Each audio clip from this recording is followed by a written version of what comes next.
7:14 on a Monday. I want to welcome to microphone number 2 the Honorable Judge Shawn Womack. Welcome, Judge. And Dr. Jake Long, new Superintendent of Mountain Public Schools. Gentlemen, welcome. Thank you. Morning, Dale. So, it looks like we got some rain moving in. Hopefully, the temperature hasn't been as bad as the humidity. The humidity's about to kill me. We want to welcome our new superintendent to Mountain Public Schools, Dr. Jake Long.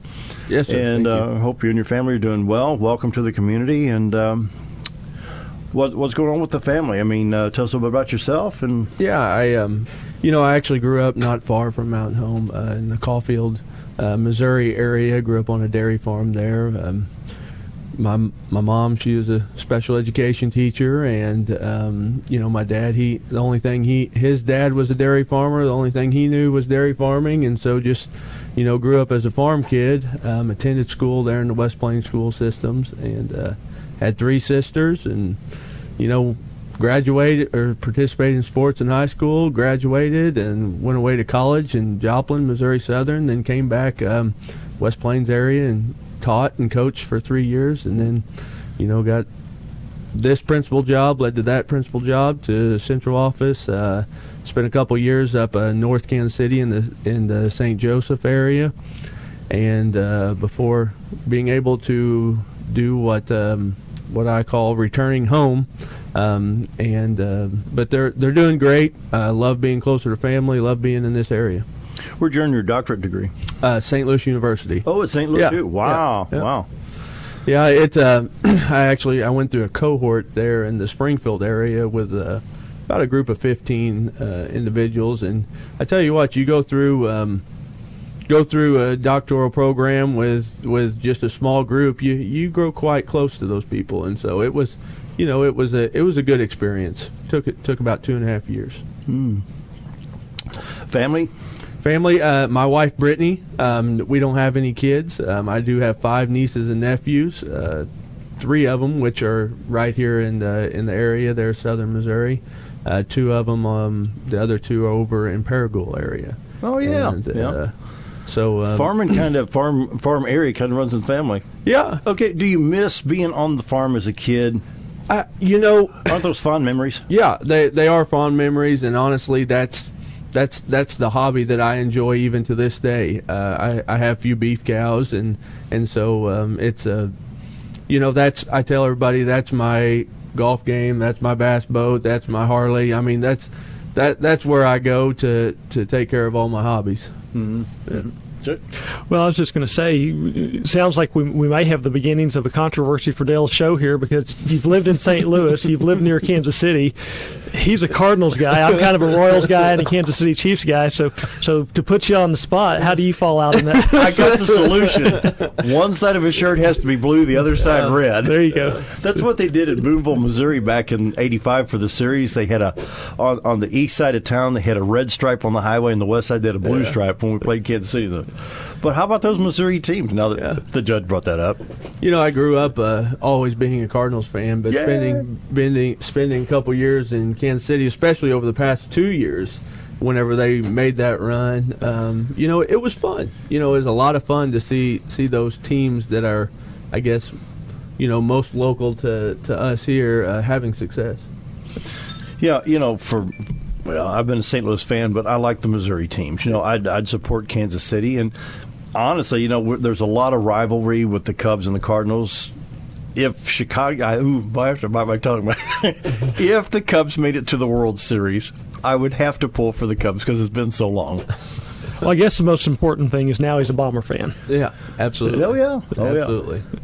The excited about the upcoming school year, and I know we'll probably get into that, but a lot of people very passionate about their schools here in this area, and I'm right there with them. Well, I think you'll find, and I'm talking about the area schools, of course, Mountain Home, you've got Cotter, Norfolk, Gassville, Viola, Salem within the listing areas, and there's others. Of course, there's Gainesville across state line. We have some very dedicated faculty members. Yeah. I mean, Judge Womack could testify that. I mean, drive by the school at 8:30 at night. Yeah. There's still cars around the buildings. Yeah. Well, and I grew up in this area. I graduated from high school here, and some of my teachers are still teaching here today, and so that's nice to see. When I'm back on campus, I can stop by and see Frau Reed, who was my German teacher, and some of the others who are still around or have just in the last year or two started to retire, and you've got long-time career people here, and in a lot of school districts you see more of a transitional group, people that will come and stay until they can get a better job somewhere else. And for folks around here, this is that better job they want to get to, and so it's nice to have that stability, those long-term folks that are not only invested in their job but invested in the kids in their community, and that's a great thing about this area.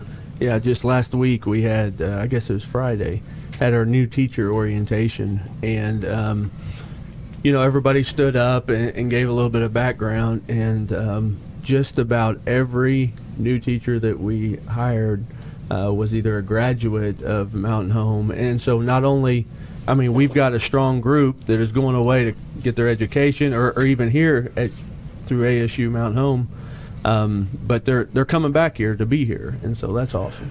Do you think that makes for a more solid faculty, knowing that they were here as a student and come back as a faculty member? Doesn't that give you an extra sense of caring? It does. It gives you an extra sense of ownership, passion. Whenever somebody's involved in something in which they have that true inner passion for, they're going to put more into it. They're going to extend that extra mile, and so it's I love being able to hire hometown people in those positions. Judge, good question. Well, I don't know if you want to do this in this segment or after the news break, but I know that the next couple of weeks are going to be really busy. I'm sure we're going to hear a little bit about the open house and some of the things that the schools are doing in the next few days. So. What's the open house, 13th? 13th, August 13th, and it's from 2 to 6. And so, invite all of our parents and students, obviously, out to meet their teachers and get their feet wet. And this year it's district-wide on the same day, is that right? Yeah, district-wide, same day. That was part of the schedule that was adopted and put in. And so, feel free to give us your feedback on that and how it works, because I know it is a new process, and so we want to hear from our people and how that works out. So. How do we, as parents of students, of course, all of mine have graduated and moved on, but I remember, communications breakdown. Yeah. How do we, in the day and age of instant communication, yes. If we would have had what we have now when President Kennedy was in Dallas in 1963, we probably would have solved the crime by now. Yeah. But how do we, as parents of students, let me back up, and I'm sure the judge will agree with me, it's a 50-50 team effort.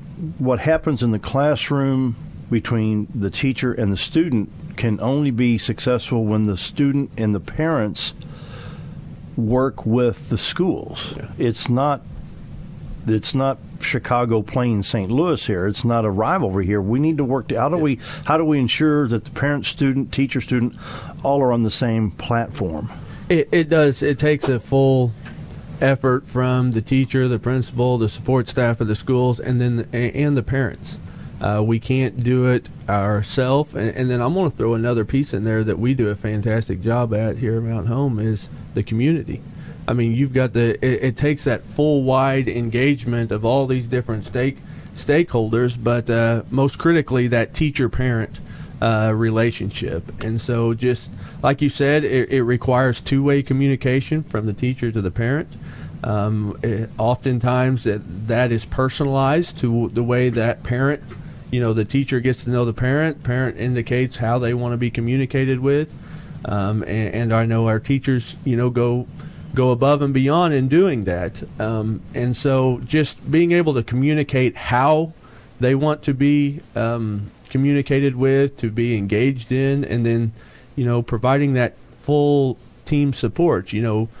Everybody's not going to always agree on everything, but as long as the communication is there to be able to vent out the issues, then, I think everybody here is for the best of the kids.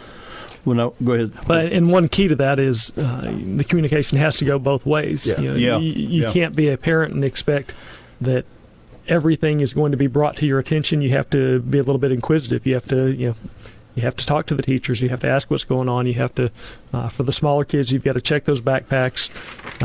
That's one of the things we deal with in court all the time in custody cases and dealing with kids that are bouncing back and forth from one house to the other, going to mom's this week and dad's this week, and how does that play into the school schedule and the extracurricular schedule, and if we would just talk to each other, and if you don't know something, ask. And when Judge Womack brought that up, I remember first, second, third grade, if my schedule during school was upset by 10 minutes, I was a basket case. Because I guess that's why I could. That's why you're in radio. I'm in radio. I mean, minute by minute by minute, But I when you brought that up, oh my goodness, So what if the child is at mom's house Monday and Tuesday, Wednesday, Thursdays with dad, and then Friday you go to school and back home to mom's, but the next weekend you're at dad's. But how does that play with the psychology part? The mental aspect of the student. They just. I don't know exactly on the psychology part, but from the education standpoints, that's where it does come, and it's very important on the clear communication. That way, that teacher and that principal can know, kind of what the student is going through, where they're at that time, what's the pickup plan, what's the drop off. What's the drop-off plan for that student? Are they on the bus, or are they going to be picked up? And so all those things have to be communicated to the school and to the principal, to the staff members and to the teacher, so that we can make that student feel as the most comfortable that they possibly can.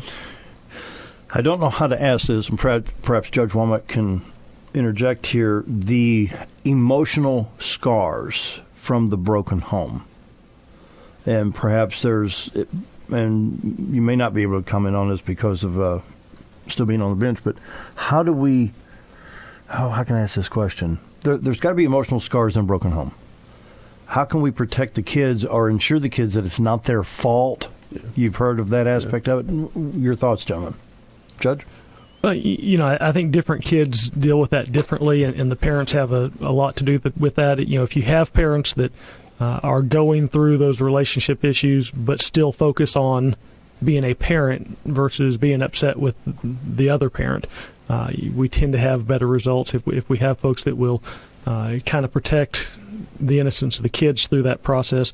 But unfortunately, we see a lot of kids put in really bad situations and exposed to a lot of things that kids just shouldn't be dealing with. And you talked about how if your schedule was upset back when you were in first or second grade, the things that kids deal with today is so much different from then. It's dealing with some of these cases where, am I riding the bus to dad's, or is mom picking me up today? Who's going to be at my house when I get there? And so, that makes it harder for the schools and for the teachers to educate kids sometimes, because you're having to not only, teach the 3 R's, as we used to say, but also deal with all of the emotional stuff, the logistical stuff, where are the boundaries for these different relationships, and how does that carry over into a kid's ability to focus and do their work and things of that nature. So, and it takes a very well-educated faculty member to detect these things, right, Dr. Long? Yeah. The one thing that we've said all along, since I got here, is that, those students, your faculty members, they don't care how much you know until they know how much you care. And so that number one thing to do that our teachers are going to be doing in these first few weeks is building those relationships with both the parents and the student, because they've got to have that feeling of security within that classroom before they're really going to be able to digest and consume the information that's being presented to them. Mm. Coming up on 20 seconds before we go to news break, just a quick thought from anybody, about 20 seconds. Dr. Long, got any? No, just our teachers, our show, they come to work today. First contract day, and so I know our schools are buzzing, right? If not Yep, right now. They're getting after it. So. Yeah. That brings us up to news break. We're visiting with Judge Shawn Womack and Dr. Jake Long of Mountain Public Schools. Be right back.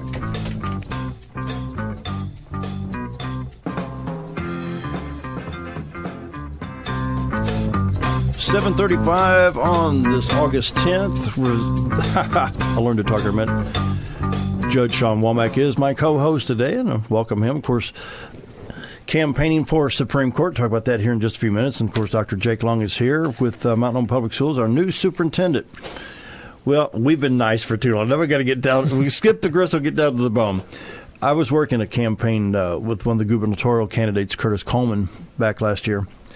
And one of the things was talking about education. And he went and visited with a lot of superintendents in schools in Arkansas, teachers, administrators, all this stuff.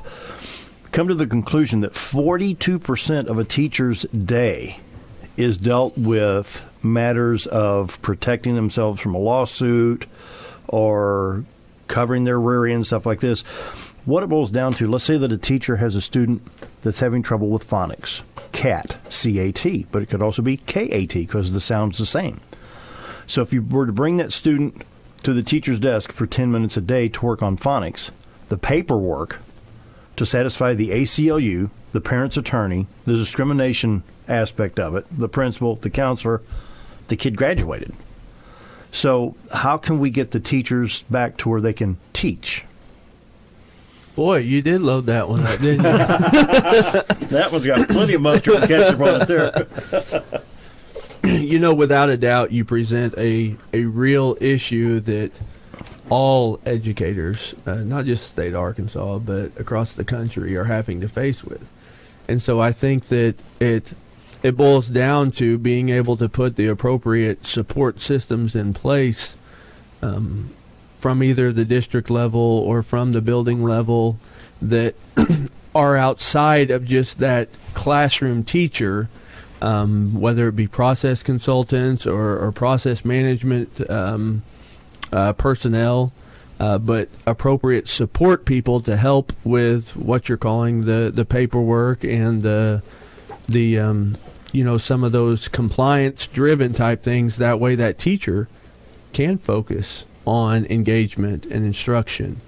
But how do we keep the legal aspect? Because as a proud dad, my boy always threw the baseball the best. He's the best football player. He could read before he could walk. You know the whole scenario. And so when the teacher says, well, your child has this problem recognizing the sound of C and K and separating C, CH, or K, so we want to work, well, no, that's discrimination. How do we get past this? You know what I'm trying to say here? You know, I think I do. I don't know that there is a magic solution for what you're saying, other than trust. I think a lot of it boils down to trust, and trust between that parent and that and the teacher, and that they know that what the teacher's trying to do is, there's no alternative agenda to it. It's truly they're trying to teach that student what they need to know, and that's why so much people's. I want to say this, and people's going to get sick and tired of hearing me say it, but so much of everything of what we do in education hinges on the relationships, and it hinges on the relationship with a student teacher, hinges on the relationship with a parent teacher, across the spectrum. We're in the the service industry, and there has to be that trust in what that teacher is doing. It is the best for the kids, and what they're trying to do. It's not an alternative agenda. It's because it's, in their professional opinion, it's an issue that they're trying to correct. You want to comment, Judd? Well, no, I think Dr. Long hit it on the head. That communication issue, that trust issue.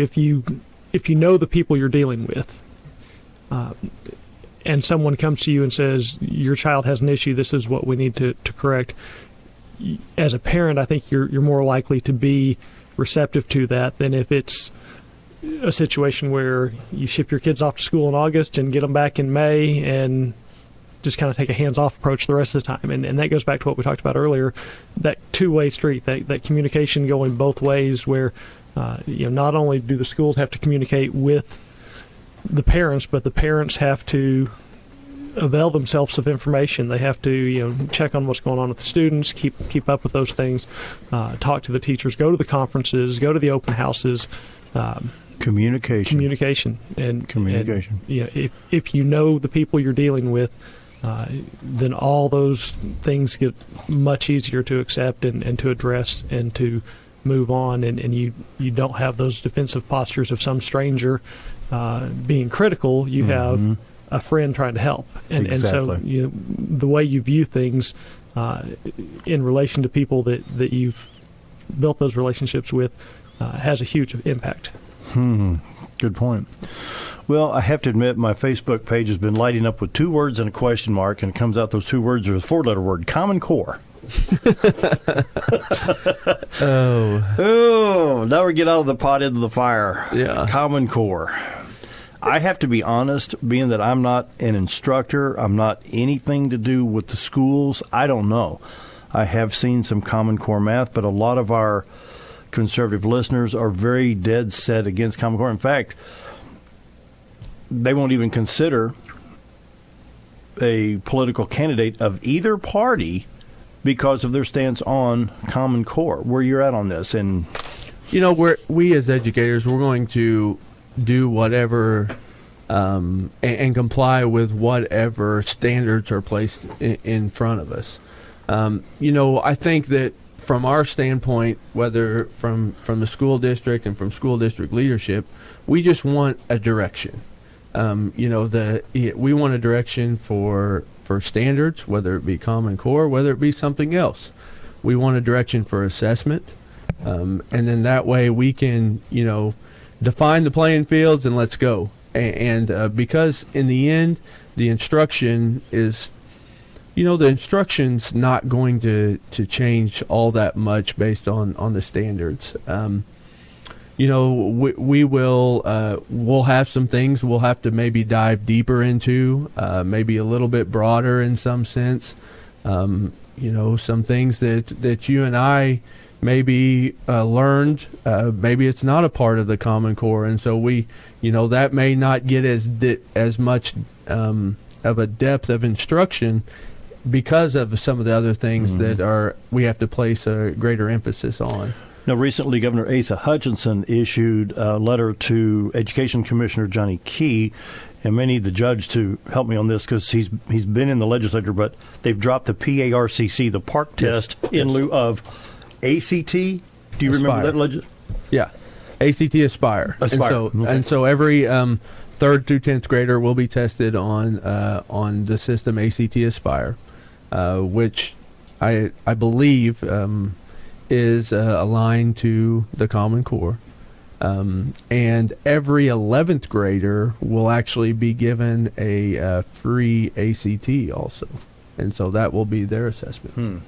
Every 11th grader. So, and question about that, does that take place this spring? So instead of the old test that we would have had, either the PARC test or, for some of the younger grades, the benchmarks, this spring they'll start taking either the Aspire for the younger kids or the juniors will take the ACT test as part of the school into year testing. Yes, okay. Yes, that is the assessment piece that's going to be associated, or that schools are going to be responsible for. So that actually puts them on track for the college prep and getting ready to apply to colleges. A lot of those families, I know, one of the issues they have is being able to pay for the ACT test if they need to take it multiple times, and I think most kids probably do take it multiple times. So, that lead into it, and then actually providing the ACT test as part of the evaluation in lieu of doing something separate, and then sending them to take the ACT test. I think that may be something that's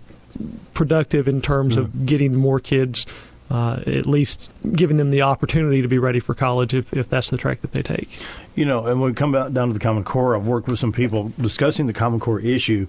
It was, what I understand, part of it was to make sure that if a person moved from Ohio to Illinois or from Pennsylvania to Kansas or California to Louisiana, that the standards would be basically the same. But in that study, it shows that only 7% of the country has moved from one state to the other. If they're going to move, it's within their own state or within a border state, which is not all that, like Missouri to Arkansas or Tennessee, Arkansas, Oklahoma, Arkansas, something like that. And of that 7% that moved, 97% of that 7% was military. Huh.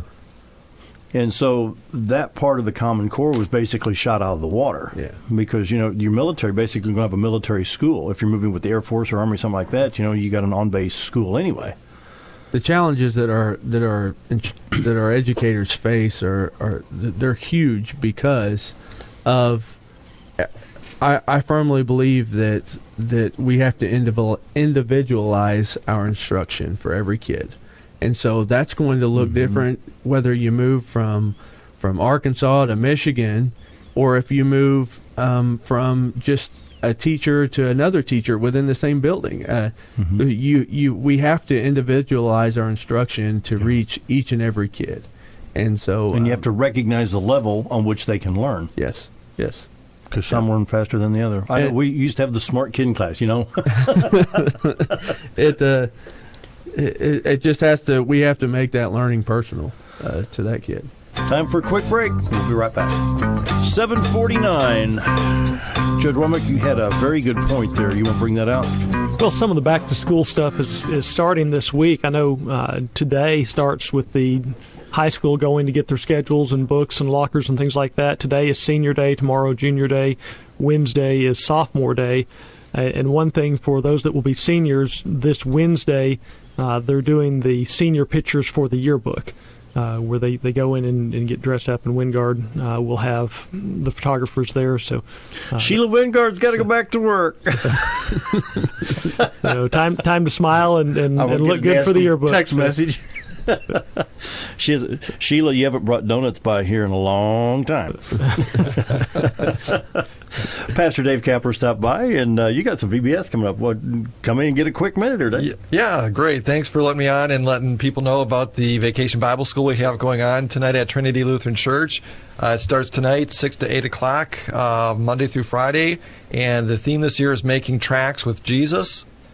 We invite children ages 3 through early teens to come and join us for that opportunity to learn about how much or how precious they are to their Savior. So we're going to go through a number of lessons that talk about different people who, went along with Jesus and found out what a blessing he is to them. So anywhere from Jesus teaching, the parable of the Good Samaritan to Jesus healing people, and especially the fact that he laid down his life to be our Savior. And that's today through Friday. Wow, all week long. Great. All week long, 6 till 8 o'clock. So they can call if they have any questions or if they'd like to register before 6 o'clock tonight. They can call. Our number is 424-2888. And Trinity is located Highway 5 South, 1 block past College Street. Real easy to find. Nice facilities there. Yeah, really good. For those people who are hooked on GPS, it's 801 Dryer. with an R in there, D-R-Y-E-R, Dryer Street. Like what you stuff your clothes in, right? Yeah, yes, exactly, yes. And Judge Womack, the campaign for Supreme Court? It's going well. We are all over the state. Just in the last few days, we've been over to Springdale, Tawnytown, went down to the Hope Watermelon Festival this weekend, have trips coming up to Fort Smith, Little Rock. Contest on spitting seeds? I didn't do the speed sitting, but I did do the watermelon eating. And what I found out is I was trying to actually eat and enjoy the watermelon, but those that were the old pros down there, they basically just take their face and scrape it off. Was the governor, lieutenant governor down there? No, it was mostly local officials this year, kind of being an off year for most elections. A lot of the big elected officials weren't there, but one thing we're trying to do right now is get signatures on petitions to get my name on the ballot. So if anyone's interested in helping with that, they can give me their email address. I can send a copy of the petition to them. You can find us on Facebook at Judge Shawn Womack. You can email us through our website at judgewomack.com. And any help we could get with gathering signatures of registered voters would make a huge dent in what we have to do. We have to get 10,000 signatures in a 60-day window, so we're working on that right now. And Dr. Jake Long, the new superintendent, Mountain Public Schools. If you had a genie in a bottle and he popped out and gave you a wish, what would it be for the school system? The that again is a loaded question, but been thinking a lot about that, and I think that one, it'd be obviously within resources, and having the ability to put the most up-to-date technology in the hands of our students, in the hands of our teachers, and then the ability to have the appropriate amount of training that comes along with that. That's oftentimes a mistake that schools make is, they'll get the device, they'll get it in the hands of the kids or the teachers, and then they don't support it with the training or the professional development that's required to really make that more of an engaging atmosphere. So the resources there. 100% parent engagement, parent communication. I think that is critical. We already talked about that. And then that clear direction, which we did talk about, clear direction for assessment and standards. Not something that's being changed every year, something that is consistent and then can be sustainable. That way we have a mark. We're going to continue. We're going to engage the kids. We're going to build relationships with them, but we have a clear path of where we need to go. Down to the final 2 minutes, I'm going back to Judge Shawn Womack and campaign for the Supreme Court. How can we help you get signatures? Well, again, if you will contact us either through the webpage, you can email us at the web address is judgewomack.com. The Facebook page is Judge Shawn Womack. If you go on and like the page, you can message me and I can email you a copy of the petition. If it'd be okay, I could leave a copy here at the front table and people could come by here and sign it. Studio. Hey, just a couple things on Back to School. Bomberfest is coming 21st. Up. Is that next Friday, I think? Yes. The 21st, that's always a great time. Everybody can go back and kind of, I think you usually have some barbecue out there at the stadium. First day of school. First day of school. Traffic patterns are about to change, so look out for the big yellow buses. 6:30. Watch out for our kids out there, and amen to that. Slow it down. The boats and motorhomes will slowly move off the highway, and the big yellow buses will slowly move back on, or quickly move back on, I guess, starting next week. I need to make a quick point. Where there's no divided highway, the 5-lane highway, perhaps if there's a school bus coming down the hill from Kent Chevrolet, and you're going up the hill towards Kent Chevrolet, you have to stop when the stop sign and lights are flashing. That's right. Pastor Dave Kapler, final 30 seconds, VBS Trinity Lutheran Church this week through Friday. Yes, 6 till 8 p.m. There is no charge for it. We have crafts. The kids will be singing and, of course, learning the lessons about our Savior. So have your kids come over. Good prep to get ready for the school year. Sounds good. Well, I want to thank all these gentlemen for coming in, Judge Shawn Womack and Dr. Jake Long, and, of course, Pastor Dave Kapler. It's been a pleasure to have everybody here. Yes, sir. Thank you. Anybody got 10 seconds worth of something to say? You're going to leave a petition here for us? I will. I'll leave it here. We'll set it out on the front table. I tell you what, we'll put it on this desk. Nobody's at this desk right now, and so anybody wants to sign. What's the criteria? Theme song.